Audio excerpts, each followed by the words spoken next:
যুক্তরাষ্ট্র ইসরায়েলের সঙ্গে যুদ্ধের অবসানে রেড লাইন বা চূড়ান্ত সীমারেখার ৩ স্তরের নতুন প্রস্তাব দিয়েছে ইরানের পররাষ্ট্র মন্ত্রণালয় বলেছে, ওয়াশিংটন ডিসি যদি তেহরানের সঙ্গে দ্বিতীয় দফা সংলাপে বসতে চায়, সেক্ষেত্রে নতুন প্রস্তাবের ভিত্তিতেই আলোচনা হতে হবে।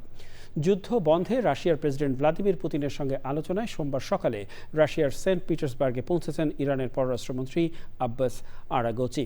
এর আগে পাকিস্তান ও ওমান সফর করেছেন তিনি। মার্কিন প্রেসিডেন্ট ডোনাল্ড ট্রাম্প বলেছেন, আলোচনার দরজা খোলা রয়েছে। যুদ্ধবিরতির মধ্যেও লেবাননে ইসরায়েলের হামলায় 2 শিশু ও নারী সহ মোট 14 জন নিহত হয়েছে। সুদীপ্তা মাহমুদের রিপোর্ট।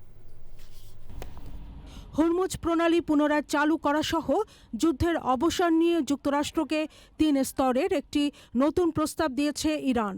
মধ্যস্থতাকারী দেশ হিসেবে পাকিস্তান এসব প্রস্তাব ওয়াশিংটন ডিসির কাছে ইতোমধ্যে পৌঁছে দিয়েছে। প্রস্তাবে পরমাণু আলোচনা পরবর্তী পর্যায়ের জন্য স্থগিত রাখার কথাও বলা হয়েছে।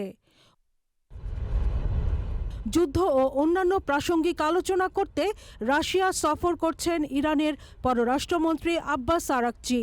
এর আগে রাশিয়ার সংবাদ সংস্থা তাস ক্রেমলিনের মুখপাত্র দিমিত্রি পেসকভের বরাতে জানায়, ইরানের পররাষ্ট্রমন্ত্রীর সঙ্গে বৈঠকের পরিকল্পনা করছেন পুতিন।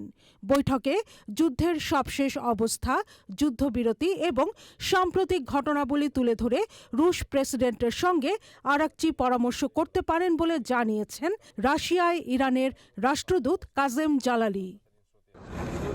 ইরানের জানজান প্রদেশে ৯,৫০০টি বোমার ক্ষুদ্রাংশ, কয়েক ডজন অবিস্ফোরিত রকেট ও ক্ষেপণাস্ত্র এবং 3টি ২,০০০ পাউন্ড ওজনের মার্কিন GBU-৫৭ বাংকার বিধ্বংসী বোমা নিষ্ক্রিয় করার কথা জানিয়েছে IRGC। যুদ্ধবন্ধে ইরান যুক্তরাষ্ট্র আলোচনা থমকে যাওয়ায় এবং হরমুজ প্রণালী দিয়ে তেল পরিবহন সীমিত থাকার কারণে আন্তর্জাতিক বাজারে অপরিশোধিত জ্বালানি তেলের দাম বেড়েছে।